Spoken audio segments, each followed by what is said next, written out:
বলি মাস কতক আগে আমি একটা ফ্রিজ কিনেছিলাম, তো ওই ফ্রিজটা আমি ফেরত দিয়ে দিব ভাবছি। না, দুঃখিত স্যার, আমরা তো এইভাবে বিক্রিত জিনিসটা ফেরত নিতে পারি না। আপনার কি সমস্যা হচ্ছে বলুন? সমস্যা মানে গজরটা কেনার পর থেকে সমস্যা আর সমস্যা। কেন, কি হয়েছে? তাইলে শুনুন, প্রথম থেকে আপনাকে বলি যেদিন ফ্রিজটা কিনে নিয়ে এলাম, হুম।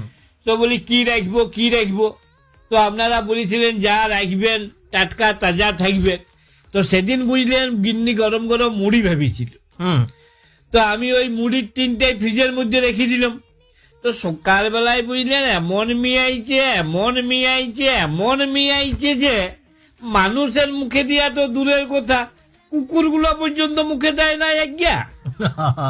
আরে বাবা, আপনি মুড়ি রাখতে গেলেন কেন? অন্য কিছু খাবার জিনিস রাখতে পারলেন না? রেখেছিলাম, বিস্কুটের ডিব্বাটাও রেখেছিলাম। ইস, বিস্কুট গুলো আবার রাখতে গেলেন কেন? ওটা তো নিশ্চয় নরম হয়ে যাবে। আর নরম পাতলা পাতলা পায়খানার মতন এমন ল্যাটপেটা হয়ে গেছিল একগা। তবে উকটা কুকুরগুলো বেশ ফুর্তি করে চেটে পুটেই খাইছে। কেন, আপনি ভাত ডাল শাকসবজি কিছু রাখতে পারলেন না? আর ভাতের কথা বলবেন নাই, তো সেদিন খাওয়া দাওয়ার পরে ভাতটা বাড়িয়ে গেছিল।